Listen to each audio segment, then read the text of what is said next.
last-minute deal extended the truce between Israel and Hamas to allow more hostages to be released. So far today, 8 hostages have been freed. They've been held since the deadly attack, October 7th. And right now, we are joined by Israeli Consul General to the Mid-East, Yonam Cohen. Thank you for coming in. We appreciate your time. Thank you. That big headline is that the fighting has paused yet again. I want to get, obviously, your thoughts on that. And do you predict or expect that that pause in fighting could continue? Right. So it's been 6 days now of the pause of the fire, and Israel agreed to do so because Hamas agreed to release many of the hostages.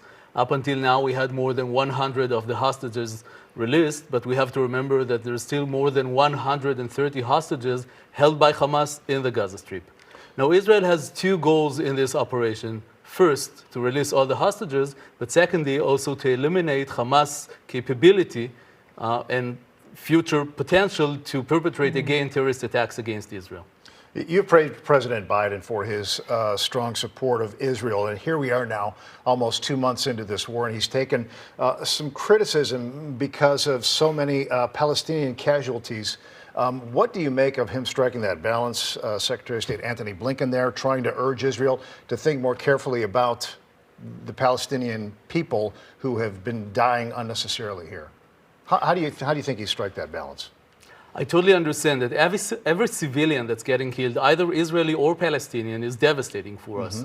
But we have to remember the following fact. On October 6th, we had a ceasefire, and all the people, both on the Israeli side and the Palestinian side, were alive. What happened is the massacre of Hamas on October 7th, followed by the war against Hamas, and now they're hiding behind civilians in the Gaza Strip. So it is devastating, but we have to remember that Hamas needs to be held accountable for all the death toll in the Gaza Strip and in Israel. But to get to Ray's question a little bit more, how does the fighting continue from here on out, right? So Blinken has said there is this need to be a little bit more cautious, to think about the lives that are lost, to try to eliminate the possibility of lives being lost. So I'm wondering, how does then Israel move forward in doing that and making sure that they're doing it in a proper way, that they're following international law?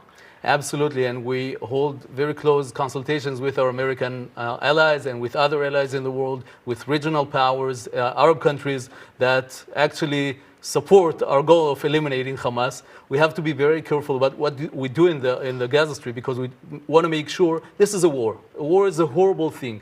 Unfortunately, in a war, also civilians are getting killed. But we want to make sure that we minimize this number of civilians, because we want to also think about the day after in the Gaza Strip. Because after the war, we're going to have to make sure that the Gaza Strip is controlled not by Hamas, but by others who bring in freedom, democracy, and hopefully also prosperity for the Palestinian and peace with Israel. And just today, there was a deadly attack of off-duty soldiers in Jerusalem. Hamas took responsibility for that. How does that complicate Israel's halting of military operations, during this ceasefire moving forward?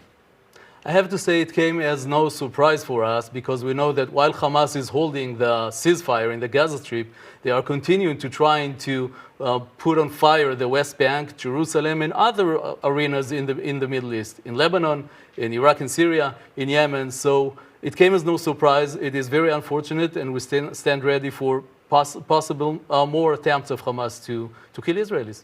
Okay, we're going to see how things develop here in the coming days. I do want to talk about what's been happening here in the United States, and certainly in Chicago, with sort of a lot of hateful acts, hateful speech against the Jewish community. I'm wondering how you're working with the community. Have things evolved a little bit more just in the last few days? What can you tell us on that end? Yes, this is a major issue for us, because what we've seen in the past 7 weeks since October 7th is a tremendous rise in anti-Semitic events here in Chicago and all across the country, by the way.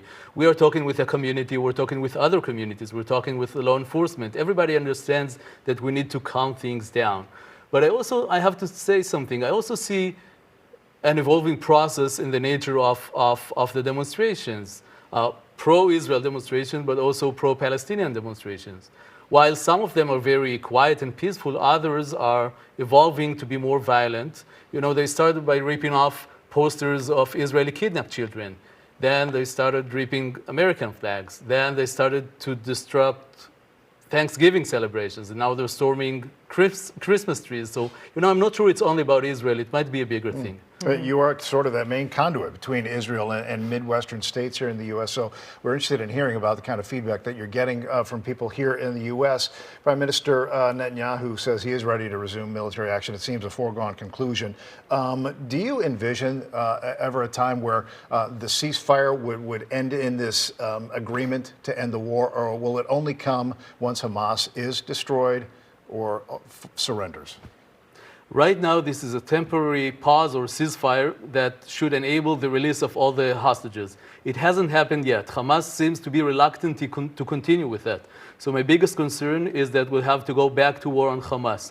Our biggest goal is to make sure Hamas cannot control anymore the Gaza Strip, so that a new government that is more peaceful, more free, and more democratic would be able to guarantee more prosperity and peace for Palestinians and Israelis. All right, we appreciate your time. Israeli Consul General Yonam Cohen. Thank you so much for having me. We'll talk me. to you again soon.